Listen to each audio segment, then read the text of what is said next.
আপনার বিবেককে আপনি প্রশ্ন করুন। যার বয়স 50, 51 বছর আগে আপনি কি ছিলেন? আপনার কোনো নাম ছিল না, গন্ধ ছিল না, বর্ণ ছিল না, বংশ ছিল না, পরিচয় ছিল না, আপনার কোনো অস্তিত্ব ছিল না। তারপরে এক ফোঁটা বীর্যের ফোঁটা থেকে আল্লাহ পাক আপনাকে জিন্দা মানুষ করে দুনিয়ায় পাঠালেন। তাহলে আপনি মৃত ছিলেন, তাতে তো সন্দেহ না। খেয়াল করেছেন আল্লাহ তাআলা কি বলেছেন? মানুষের জীবনে দুইটা মৃত্যু, দুইটা জীবন। এই আয়াতের তাফসীর এসেছে হাসান আল বসরি রাহমাতুল্লাহ থেকে। সুবহানাল্লাহ বলবেন না? সম্মানিত সুধী, আর দেরি নয়, মূল আলোচনায় প্রবেশ করছি। আমার সঙ্গে আপনারা তেলাওয়াত করুন, যেন প্রতিটি অক্ষরের নূর আল্লাহ তাআলা আমাদের সিনায় উদ্ভাসিত করে দেন। আউযু বিল্লাহি মিনাশ শাইতানির রাজীম। বিসমিল্লাহির রাহমানির রাহিম। كيف تكفرون بالله وكنتم أمواتا فأحياكم ثم يميتكم ثم يحييكم ثم إليه ترجعون صدق الله العظيم পড়ুন صدق الله العظيم وصدق رسوله النبي الحبيب الكريم ونحن على ذلك من الشاهدين والشاكرين والحمد لله رب العالمين। আল্লাহ তাআলা কোরআন কারীমে কাফের মুশরিক অবিশ্বাসী নাস্তিক যারা পরকাল বিশ্বাস করে না, মৃত্যুর পরে আবার আল্লাহ পাক জিন্দা করবেন, আল্লাহর সেই ক্ষমতাকে স্বীকার করে না। আল্লাহ তাদেরকে ডাক দিয়ে বলেন, কাইফা তাকফুরুনা বিল্লাহ, কেমন করে তোমরা আল্লাহর কুদরত ও ক্ষমতাকে অস্বীকার করো? কুনতুম আমওয়াতান ফাআহইয়াকুম, তোমরা ছিলে মৃত, আল্লাহ তোমাদেরকে জিন্দা করেছেন। সুবহানাল্লাহ বলবেন। কথা বোঝা যায় না? কানে শোনেন তো? শোনেন, বুঝেন? জবাব দিতে হবে। আল্লাহ বলেছেন তোমরা ছিলে মৃত, আল্লাহ তোমাদেরকে জিন্দা করেছেন। সুম্মা ইউমীতুকুম, আবার তিনি তোমাদের মৃত্যু দিবেন। সুম্মা ইউহয়ীকুম, আবার তিনি তোমাদেরকে জিন্দা করবেন। সুম্মা ইলাইহি তুরজাউন, অতঃপর তোমরা সবাই প্রত্যাবর্তিত হবে সেই মহান আল্লাহর কাছে। সুবহান। আপনি লক্ষ্য করে দেখেন, আল্লাহ প্রত্যেকটা মানুষের জীবনে দুটো মৃত্যু রেখেছেন, দুটো জীবন রেখেছেন। কোনো ইকো হবে না, মাইক ডবল হচ্ছে আওয়াজ, ইকো হবে না। তোমরা একটু গাইড করতে পারো না? ইকো হবে না, ইকো হবে না, ইকো বন্ধ। নাই নাই, দেড় ব্যাটারি, এটা কয় ভাগ করবে? যা আছে তাতেই খুশি থাকো। আপনি খেয়াল করেছেন আল্লাহ তাআলা কি বলেছেন? মানুষের জীবনে দুইটা মৃত্যু, দুইটা জীবন। এই আয়াতের তাফসীর এসেছে হাসান আল বসরি রাহমাতুল্লাহ থেকে। সুবহানাল্লাহ বলবেন না? ইমাম হাসান আল বসরি মত তুলেছেন, মতটি এসেছে তাফসীর বাহরুল মুহীতে। এই আয়াতের তাফসীরে লেখা হয়েছে, দাল্লাত হাযিহিল আয়াতুল কারীমা আন্না লিকুল্লি নাফসিন হায়াতান ওয়া মাউতাতান। এই আয়াত স্পষ্ট প্রমাণ দেয় প্রতিটি মানুষের জীবনে দুটো মৃত্যু, দুটো জীবন। দুটো মৃত্যু, দুটো জীবন। কুনতুম আমওয়াতান, তোমরা ছিলে মৃত। ফাআহইয়াকুম, তিনি তোমাদের জীবন দিয়েছেন, একটি মৃত্যু একটি জীবন। সুম্মা ইউমীতুকুম, আবার তিনি তোমাদের মৃত্যু দিবেন। দেখলেন, দুইটা মৃত্যু একটা জীবন। সুম্মা ইউহয়ীকুম, আবার মৃত্যুর পর তিনি জিন্দা করবেন। দুইটা মৃত্যু দুইটা জীবন। খেয়াল করেছেন? দুটা মৃত্যু। আল্লাহ রাব্বুল আলামিন মৃত্যুর পরে মানুষকে আবার জিন্দা করবেন, হাসর ময়দানে তাদেরকে পুনরুত্থিত করবেন। সেই কথাটি কাফেররা বিশ্বাস করত না, স্বীকার করত না। আল্লাহ তাআলা তাদেরকে অকাট্য যুক্তির মাধ্যমে বললেন, কাইফা তাকফুরুনা বিল্লাহ, কি করে তোমরা আল্লাহর ক্ষমতাকে অস্বীকার করো? কুনতুম আমওয়াতান, তোমরা তো ছিলেই মৃত, আল্লাহ তোমাদের জিন্দা করেছেন। জিন্দা করার পরে আবার আল্লাহ রাব্বুল আলামিন তোমাদেরকে মৃত্যু দিবেন। যিনি একবার মৃত থেকে জিন্দা করতে পারলেন, জিন্দা থেকে আবার মৃত্যু দিবেন। মৃত্যুর পরে হাসর ময়দানে সে আল্লাহ পাক আবার তোমাদেরকে জিন্দা করবেন। তা আল্লাহর জন্য কঠিন না সহজ? সুম্মা ইলাইহি তুরজাউন, অতঃপর তোমরা প্রত্যাবর্তিত হবে মহান আল্লাহর দিকে। সুবহানাল্লাহ। আমাদের দেশে প্রচুর লোক আছে যারা পরকাল বিশ্বাস করে না। বিশ্ববিদ্যালয়ে 2 পাতা বিজ্ঞান বই পড়ে পরকাল বিশ্বাস করে না। ওনারা নিজেদেরকে দাবি করে প্রগতিশীল, আধুনিক, সুশীল সমাজ, ঠিক কিনা? আর যারা নামাজ রোজা করে, দাড়ি টুপি আছে, পরকালের বিশ্বাস আছে, তাদেরকে বলে মোল্লা মৌলবী। আমাদেরকে বলে আমরা পুরনো ধ্যান ধারণায় বিশ্বাসী। কিন্তু আপনি যদি কোরআন শরীফ ভালো করে পড়েন, আপনি বুঝতে পারবেন পরকাল অবিশ্বাস করাটাই প্রাচীন বিশ্বাস, পুরনো ধ্যান ধারণা। কারণ আল্লাহর পক্ষ থেকে যত নবী পূর্বে এসেছেন, আখিরাতের কথা তারা যখন বলতেন, তাদের কওম প্রথমে পরকালকে অবিশ্বাস করত এবং নবীগণকে তারা পাগল বলতো। যেমন নূহ আলাইহিস সালামকে তার কওম বলেছে পাগল। মৃত্যুর পরে সব মাটিতে মিশে যাবে, আবার আল্লাহ কেমন করে জিন্দা করবেন? ১৫০০ বছর আগে আখিরি নবী, নবী কুলের মাথার তাজ নূর নবীজি মুহাম্মদ সাল্লাল্লাহু আলাইহি ওয়াসাল্লাম যখন কুরাইশদেরকে আখিরাতের কথা বললেন, কুরাইশরা সব মানতে রাজি হলো, কিন্তু মৃত্যুর পরে যে আল্লাহ জিন্দা করবেন এটা মানতে রাজি হলো না। ওরা বলল, আমরা পৃথিবীতে বাঁচি এবং মরি, ওমা ইউহলিকুনা ইল্লা দাহাব, যুগ আমাদেরকে ধ্বংস করে, মৃত্যুর পরে আবার কেমন করে আল্লাহ জিন্দা করবেন? গোশতগুলো চূর্ণ বিচূর্ণ হয়ে যাবে, গোশতগুলো মাটির সাথে মিশে যাবে, হাড় হাড্ডিগুলো চূর্ণ বিচূর্ণ হয়ে যাবে, তখন মাটি থেকে আল্লাহ আবার কেমন করে আমাদেরকে সৃষ্টি করবেন? তাহলে বোঝা যায় পরকাল অবিশ্বাস করাটাই পুরনো ধ্যান ধারণা।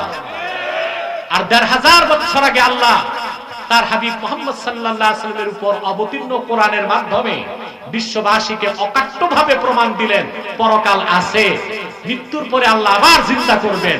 অতএব পরকালের বিশ্বাসটাই আধুনিক চিন্তা চেতনা, পরকাল অস্বীকারটাই পুরনো মূর্খ এবং কাফেরদের ধ্যান ধারণা, ঠিক না? কিন্তু চোরের মার। আমি একটু আস্তে আস্তে সামনে বাড়ি, খেয়াল আছে? মনোযোগ। আমি এখন বুঝলাম মাইকে ডিস্টার্ব কেন, সামনের দেয়াল আছে তো, এই হর্নের আওয়াজটা ওখানে প্রতিবিম্ব হচ্ছে। এটা মাইকম্যানকে আগে বুঝতে হয় কিভাবে সেটিং করতে হবে। বাংলাদেশে দেখেন না, ড্রাইভার হইতে ড্রাইভিং শিখতে হয় না, বুঝলেন? রিক্সা চালায়, কিছুদিন পর ট্রাক ড্রাইভার হয়ে যায়। বিদেশে সাউন্ড সিস্টেমের উপর পিএইচডি ডিগ্রি দেয়, সাউন্ড সিস্টেমের উপর। আমাদের দেশের এরা ক খ জানে না, সাউন্ড সিস্টেম নিয়ে বসছে। এগুলো তো সেটিং করতে হবে যেন আওয়াজ ডবল না হয়। আগের আলোচক কিরকম কষ্ট পাইছে আমি জানি না, কিন্তু আমার মূল হাতিয়ার হচ্ছে মাইক, বুঝলেন না? এটা সমস্যা হলে তো আমার সমস্যা হবে। কথা বুঝতে পারছেন? তারপরে যারা দাঁড়িয়ে আছেন, জায়গা নাই, দাঁড়িয়ে থাকুন। বুঝতে পারছেন না তারা, প্যাক, কাদা, পানি, অনেক সমস্যা। খেয়াল করতেছেন? আপনারা ছিলেন মৃত, জিন্দা করছেন কে? আবার মৃত্যু দিবেন কে? আবার জিন্দা করবেন কে? চারটা জিনিস, তিনটাই আল্লাহ চোখে দেখান, একটা দেখান না। তিনটা যিনি পারেন, চতুর্থটা পারবেন কিনা? মৃত ছিলেন, জিন্দা করছেন, জীবনীকে আবার মৃত্যু দিবেন। তাহলে মৃত্যুর পর সেই আল্লাহর পক্ষে দ্বিতীয়বার সৃষ্টি করা সম্ভব না অসম্ভব? সুবহানাল্লাহ। আমার ভাইয়ের, আল্লাহর কোরআনের আয়াতের দিকে গভীর দৃষ্টি দিয়া দেখুন। আল্লাহ পাক তার কুদরত চিনার ক্ষেত্রে, আল্লাহ তার ক্ষমতা চিনার ক্ষেত্রে, মৃত্যুর পরে আবার তিনি জিন্দা করবেন, সেই অসম্ভব কাজটা বুঝাবার ক্ষেত্রে আল্লাহ তাআলা চিন্তা করতে বলেছেন। কিন্তু অনেক দূরে চিন্তা করতে বলেন নাই, খুব কাছে চিন্তা করতে বলেছেন। আল্লাহ মানুষকে চিন্তা করতে বলেছেন তার সৃষ্টি নিয়া, কারণ মানুষ নিজেই হচ্ছে আল্লাহ রাব্বুল আলামিনের অত্যাশ্চর্য সৃষ্টি বা অনেক বড় কুদরত। বলেন সুবহানাল্লাহ।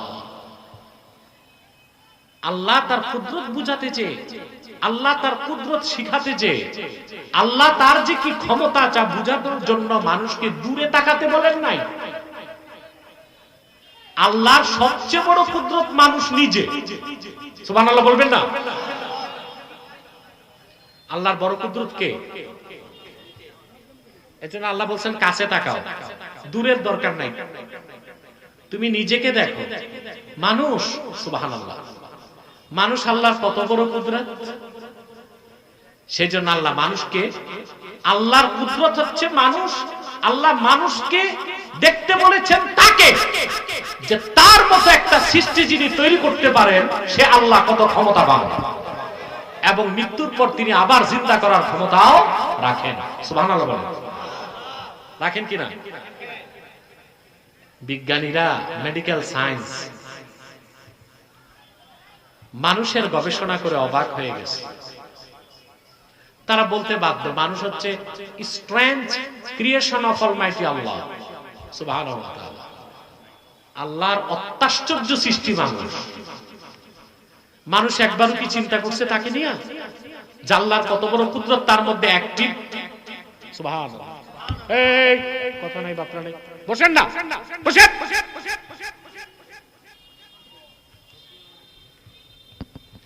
আল্লাহর কত বড় অত্যাশ্চর্য সৃষ্টি মানুষ, তাকে মানুষ একটু চিন্তা করে? সুবহানাল্লাহ। মানুষের এক একটা অঙ্গ নিয়ে গবেষণা করতে করতে মেডিকেল সায়েন্সের ঘুম হারাম। সবচেয়ে আশ্চর্য হয়ে গেছে মানুষের হৃৎপিণ্ড দেখে। সুবহানাল্লাহ। দেখেন না, পৃথিবীতে যত যন্ত্র বলেন, ডিভাইস বলেন, প্লেন, হেলিকপ্টার, গাড়ি, mobile, iPhone, Honda, motorcycle, mic, সবকিছু চলার পিছনে একটা এনার্জি লাগে। কি লাগে? ফুয়েল লাগে, বিদ্যুৎ লাগে। এছাড়া হবে? হবে? মানুষের গোটা মানুষের দেহটাকে অ্যাক্টিভ রাখে হৃৎপিণ্ড। সারা দেহে অক্সিজেন মিশ্রিত রক্ত পৌঁছে দেয়, আর রক্ত থেকে কার্বন ডাই অক্সাইড মিশ্রিত রক্ত ফুসফুসে পাঠায়া রক্তকে বিশুদ্ধ করে দেয়। মায়ের পেটে আপনার বয়স যখন ছিল 4 মাস 10 দিন, তখন থেকে হৃৎপিণ্ড স্টার্ট। কোনো সেল নাই, কোনো ব্যাটারি নাই, কোনো চার্জার নাই, কাজ করতেছে। মিনিটে 72 বার কম্পন করে। কতবার? সিস্টল এন্ড ডায়াস্টল, সংকোচন সম্প্রসারণ। কতবার? প্রতি মিনিটে। কতবার? সুবহানাল্লাহ। বিজ্ঞান অবাক হয়ে গেছে, এটা চলে কেমন করে? একটা জবাব দিছে, বিজ্ঞানের একটা গোড়ামি আছে, যেটার জবাব পায় না ওটার একটা গোজা মিল দেয়। কি দেয়? তো গোজামিল একটা দিছে যে পেশি দুই প্রকার গোশত, একটা ঐচ্ছিক একটা অনৈচ্ছিক। তারা বলতে চায় হৃৎপিণ্ডের যে গোশত এটা অনৈচ্ছিক, নিজে নিজে চলে। আচ্ছা ভাই, নিজে নিজে কিছু চলে? বিজ্ঞানীদের একজন বড় পিসাব আছে, স্যার আইজ্যাক নিউটন, নাম শুনছেন? পিছর থেকে করো। বিজ্ঞানীদের বড় পিসাব স্যার আইজ্যাক নিউটন। আপনারা বিজ্ঞান বইতে পড়েছেন নিউটনের 3টা বিখ্যাত সূত্র। তার একটা হচ্ছে, নিউটন বলেছে কোন জিনিস যদি স্থির থাকে আর ফোর্স অ্যাপ্লাই করা না হয়, ওটা স্থিরই থাকবে, চলবে না। আর কোন জিনিস যদি চলতে থাকে, সেটাকে যদি বাধা দেওয়া না হয়, সেখানেও যদি ফোর্স অ্যাপ্লাই করা না হয়, ওটা চলতেই থাকবে। তার মানে নিজে নিজে কিছু হয় না। নিজে নিজে কিছুই হয় না, তো নিজে নিজে হৃৎপিণ্ড চলে কেমন করে? আমি বলে থাকি, জ্ঞান বিজ্ঞান যেখানে যে নির্বাক, কোরআন সেখান থেকে বলা শুরু করে। ঠিকটা বুঝে কও না, তোমরা না বুঝে কও ঠ্যাক, পরে বাড়ি যে চিন্তা করে কি যে ঠ্যাক কইলাম, নিজে তো ঠ্যাক পাইলাম। বিজ্ঞান যেখানে যে নির্বাক, ইসলাম সেখান থেকে বলা শুরু করে। সুবহানাল্লাহ বলবেন না? ইসলাম সেখান থেকে বলা শুরু। বর্তমান কার্ডিওলজির উপর যারা, হৃৎপিণ্ডের উপর খুব গবেষণা করে আরেকটা জবাব দিছে। কি দিছে? যে হৃৎপিণ্ড চলে তার একটা কারণ আছে, সেখানে ইলেকট্রিক ফাংশন আছে, বিদ্যুতের কাজ কারবার আছে। তো বিদ্যুৎটা এটা 440 না 220, এটা কি পল্লী বিদ্যুৎ, ডিজেল বিদ্যুৎ না ডিজিটাল বিদ্যুৎ, তাও তো বলতে পারে না। তবে একটা বলছে যে এই বিদ্যুতের ফাংশনে নেগেটিভ পজিটিভও এক হয়। আবার হৃৎপিণ্ডে নেগেটিভ পজিটিভ যখন এক হয়, হার্টবিট বেড়ে যায়, কমে যায়। তো প্রশ্ন, তো বিদ্যুৎ আসলো কোথা থেকে? হ্যাঁ আমার ভাইরা, আমি আগেই বলেছি, বিজ্ঞান যেখানে নির্বাক, কোরআন সেখান থেকে বলা শুরু করে। জবাব বিজ্ঞানের কাছে নাই, জবাব কোরআন দিয়েছে ১৫০০ বছর আগে। ওয়ায়াসআলুনাকা আনির রূহ কুলির রূহু মিন আমরি রাব্বি ওয়ামা উতীতুম মিনাল ইলমি ইল্লা কলিলা। মুহাম্মদ সাল্লাল্লাহু আলাইহি ওয়াসাল্লাম, ওরা আপনাকে রূহের ব্যাপারে প্রশ্ন করে, আপনি বলুন রূহ হচ্ছে আমার রবের একটা হুকুম। সুবহানাল্লাহ। তাহলে হৃৎপিণ্ড কাজ করে কার হুকুমে? বিজ্ঞান এখনো রূহের অস্তিত্ব খুঁজে পায় নাই। কিছুদিন পর কোরআন যে বলেছে রূহের কথা, সেটাও মানতে বাধ্য হবে। ঠিক কিনা বলে? সেজন্য আল্লাহ রাব্বুল আলামিন আল্লাহর কুদরত বুঝাতে যে, আল্লাহর ক্ষমতার কথা বলতে যে, মৃত্যুর পরে আবার আল্লাহ রাব্বুল আলামিন মানুষকে জিন্দা করবেন সেই কথা বলতে যে, অনেক দূরের কথা চিন্তা করতে বলেন নাই। আল্লাহ মানুষকে নিজের কথা চিন্তা করতে বলেছেন। আল্লাহ বলেন, কাইফা তাকফুরুনা বিল্লাহি ওয়া কুনতুম আমওয়াতান ফাআহইয়াকুম সুম্মা ইউমীতুকুম সুম্মা ইউহয়ীকুম সুম্মা ইলাইহি তুরজাউন। ও নাস্তিকরা, অবিশ্বাসীরা, কাফেররা, আল্লাহর কুদরত কিভাবে অস্বীকার করো? তোমরা তো মৃতই ছিলে, আল্লাহ তোমাদের জিন্দা করেছেন, আবার তিনি তোমাদের মৃত্যু দিবেন। আহা,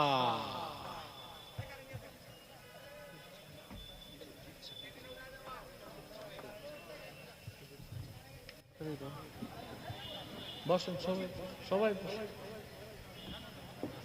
সম্মানিত সুধী, একটু বাবা ধৈর্য ধরেন, আর ১০-১৫ মিনিট, ঠিক আছে ইনশাআল্লাহ? কথা বলে না আর, না না চলবে এতক্ষণে এসে, না আপনি খাওয়া দাওয়া করে আসছেন?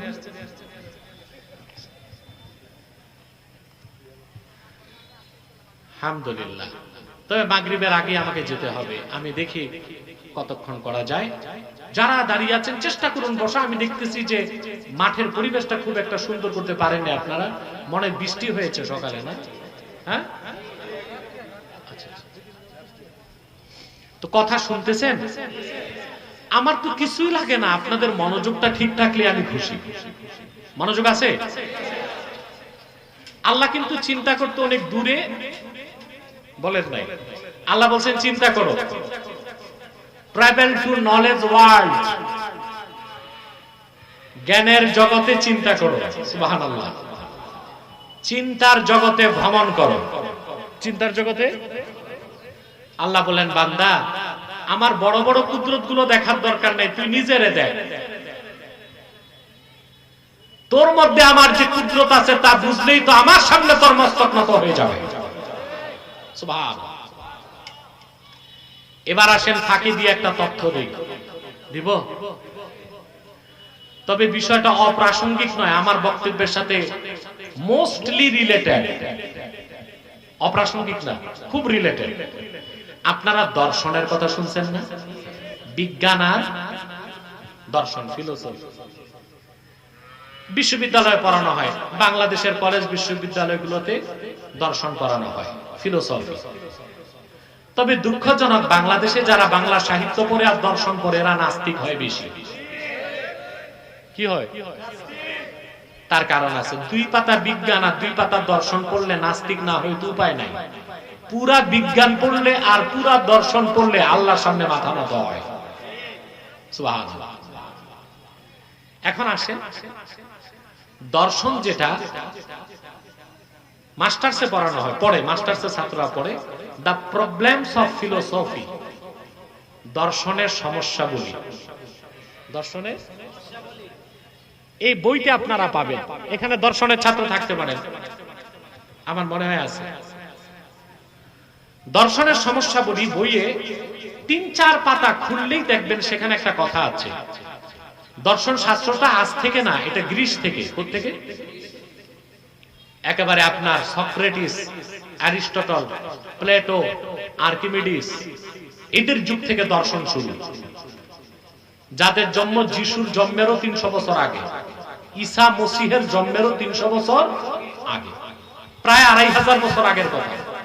তখন থেকে যে দর্শন এখন পর্যন্ত এসেছে, এই দর্শনের মধ্যে সবচেয়ে সত্য কথা বলা হয় একটা সূত্রকে। কটা সূত্র? দর্শনের মূল কথা, যা 50 বছর আগে ব্রিটেনের এক দার্শনিক বলেছে। সেটা কি? সে বলে যে আমি কিছুই বিশ্বাস করি না, আমি কিছুই, তবে আমি যে আছি এটা বিশ্বাস করি। খেয়াল করেন কথাটা, আবার চলে গেছে।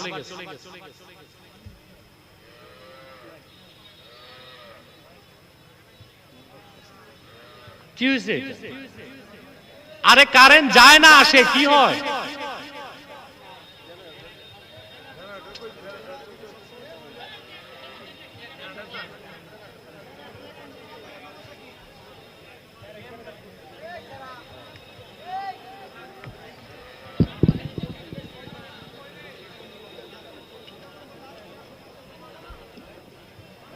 সম্মানিত সুধী, আমি বুঝলাম না আপনাদের দেশে কারেন্ট যায় না, আসে।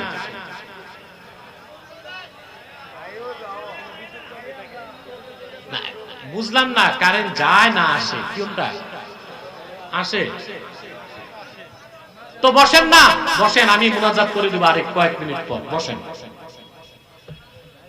তার দর্শনের মূল বক্তব্যটা কি? কথা খেয়াল করতেছেন? এখানে একটা বিতর্ক আছে, বিজ্ঞানী আর দার্শনিকের মধ্যে পার্থক্য কি? বলা হয় প্রত্যেক বিজ্ঞানী দার্শনিক নয়, কিন্তু প্রত্যেক দার্শনিকই বিজ্ঞানী। অর্থাৎ বিজ্ঞানের সবচেয়ে সত্য বিষয়টা নিয়ে দার্শনিক কাজ করে। আর দর্শনের সবচেয়ে মূল বক্তব্য হচ্ছে, দার্শনিক বলতেছে যে আমি কিছুই বিশ্বাস করি না, তবে আমি যে আছি। তারপর বলে তো এই সৃষ্টি জগৎটা কোত্থেকে কিভাবে? বলে এটা জাগলো আমার মনে, তাহলে আমি কিছুই বিশ্বাস করি না, আমি আছি বলেই তো মনে জাগলো।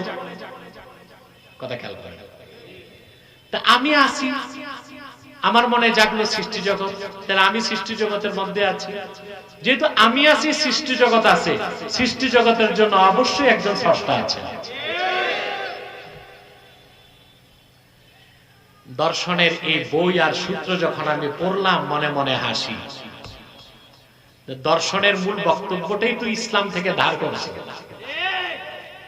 এই কথাটা 1250 বছর আগে বলে গেছেন আমার ইমাম আজম আবু হানিফা।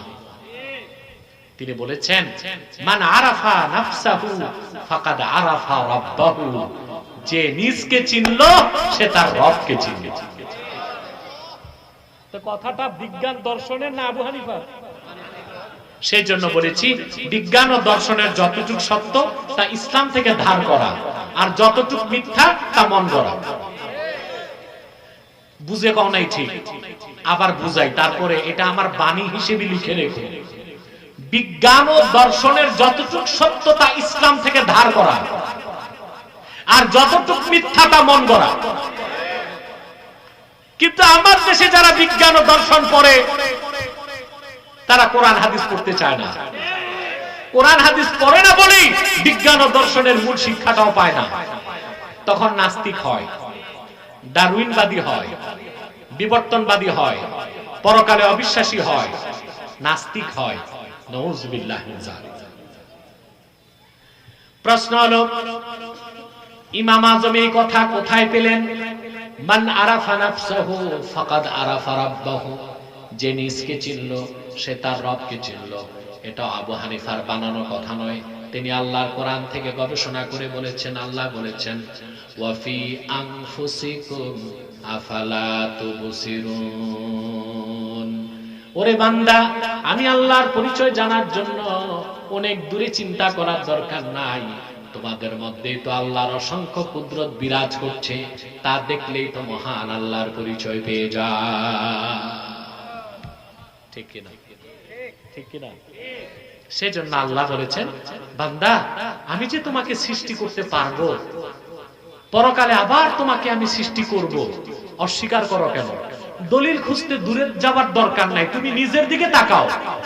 কুনতুম আমওয়াতান, তোমরা ছিলে মৃত, ফাআহইয়াকুম, তিনি তোমাদের জিন্দা করেছেন। সুম্মা ইউমীতুকুম, আবার তিনি তোমাদের মৃত্যু দিবেন। সুম্মা ইউহয়িকুম, আবার তিনি জিন্দা করবেন। অতএব অস্বীকার করার তো কোনো যুক্তি নাই। আছে? আমি কথা কি বোঝাতে পারছি? এবার আসেন আল্লাহর কথাটা একটু বুঝার চেষ্টা করি। আল্লাহ বলেছেন, কুনতুম আমওয়াতান, তোমরা মৃত ছিলে। আমরা কি মৃত ছিলাম? জি। আমরা কি ছিলাম? বাকিরা ঘুমাচ্ছেন নাকি? পিছনে সব ঘুমাচ্ছে। কে কে ঘুমান? হাত উঠান। এরা ঘুমায় না, তবে আনকনসার্ন।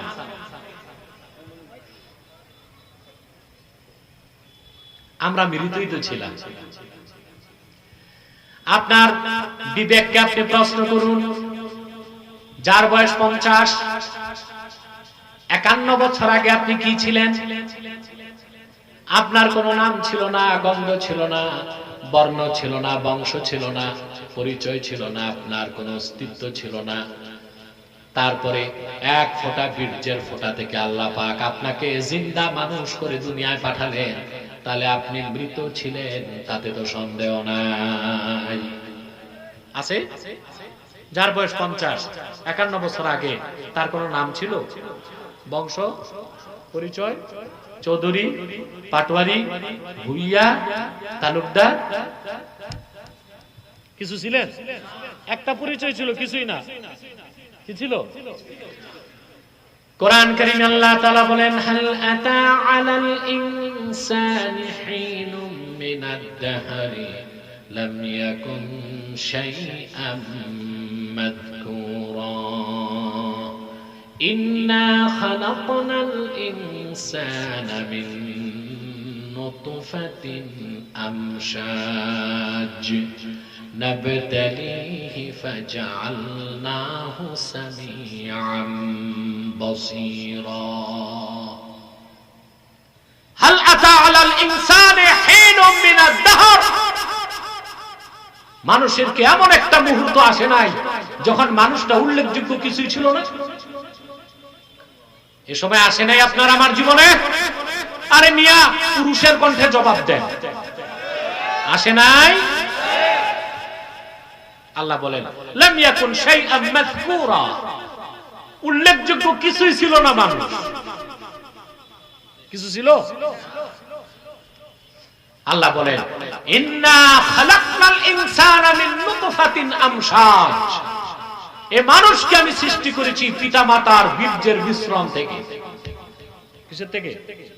আপনি ছিলেন বীর্য, বাবার দেহে একটা অংশ, মায়ের দেহে আরেকটা অংশ। জীবিত ছিলেন না মৃত? কথা বলেন না। আল্লাহ রাব্বুল আলামিন বলেন আফারাআইতুম মা তুমনুনা আআনতুম তাখলুকুনাহু আম নাহনুল খালিকুন। ও পৃথিবীর মানুষ, তোমরা যে স্বামী স্ত্রী বীর্যপাত ঘটাইছো, ওই বীর্য থেকে এত সুন্দর মানুষ তোমরা বানাইছো না আমি আল্লাহ বানাই?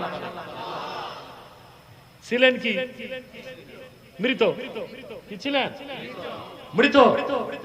এই মৃত থেকে জিন্দা করলেন কে? একদিনে, হঠাৎ, ধাপে ধাপে, ক্রমে ক্রমে, আস্তে আস্তে। কথাগুলো আল্লাহ কোরআন শরীফে বলে দিয়েছেন। আল্লাহ বলেন ওয়ালাকাদ খালাকনাল ইনসানা মিন সুলালাতিন মিন তিন সুম্মা জাআলনাহু নুতফাতান ফি ক্বারারিম মাকিন। আল্লাহ পাক বলেন মানুষকে তৈরি করেছি আমি মাটির সারনির্যাস থেকে। এক ফোঁটা বীর্যের আকারে মানুষকে আমি স্থান দিয়েছি মায়ের সুরক্ষিত রেহেমে। সুবহানাল্লাহ। ثم خلقنا النطفة علقة فخلقنا العلقة مضغة فخلقنا المضغة عظاما فكسونا العظام لحما ثم أنشأناه خلقا آخر فتبارك الله أحسن الخالقين। আল্লাহ তাআলা বলেন, সাউন্ড বাড়াও একটু। আল্লাহ তাআলা বলেন বীর্যের ফোঁটাকে আমি পরিণত করেছি রক্তের পিণ্ডে 40 দিন পর। সুবহানাল্লাহ কইবা না? তার 40 দিন পর গোশতের পিণ্ডকে, রক্তের পিণ্ডকে আমি করেছি গোশতের পিণ্ড। তারপর ভিতরে হাড় হাড্ডি স্ট্রাকচার তৈরি করেছি। ফাকাসাউনাল ইযামা লাহমা, তারপর আমি গোশতের মসৃণ পোশাক পরিধান করে দিয়েছি, করিয়ে দিয়েছি। সুবহানাল্লাহ। তারপর যে মানুষটার কোনো অস্তিত্ব ছিল না, আকৃতি ছিল না, নতুন রূপে সুন্দর অবয়বে পৃথিবীতে তাকে পাঠিয়ে দিলাম। আল্লাহ পাক বলেন তুম্মা ইন্নাকুম বা'দা যালিকা লামাইতুন তুম্মা ইন্নাকুম ইয়াওমাল কিয়ামাতি তুবআসুন। ওরে মানুষ, হায়াত যখন শেষ হবে তুমি সেই মানুষটা আবার তোমরা মৃত্যুর স্বাদ গ্রহণ করবে, আর মৃত্যুর পর পরকালে আবার আল্লাহ তোমাদেরকে জিন্দা করবে। নাস্তিকরা, পরকালে অবিশ্বাসীরা, আল্লাহ তোমাদের চোখের পর্দা সরাই দিয়েছেন। যেখানে তুমি মৃত ছিলে, তোমার কোনো অস্তিত্ব ছিল না, আকৃতি ছিল না, এক ফোঁটা পিতার বীর্য থেকে, মায়ের বীর্য থেকে যে আল্লাহ রাব্বুল আলামিন তোমাকে ধাপে ধাপে ক্রমে ক্রমে মানব আকৃতি দিয়ে মৃত থেকে জিন্দা করলেন, আবার তিনি মৃত্যু দিবেন, আবার মৃত্যুর পর হাসর ময়দানে সে আল্লাহ তোমাকে জিন্দা করবেন। তা বিশ্বাস করার কোনো কারণ আছে নাকি? জোরে বলতে হবে। সেজন্য আল্লাহ তাআলা বলেন কাইফা তাকফুরুনা বিল্লাহ, কিভাবে আল্লাহর কুদরতকে অস্বীকার করো।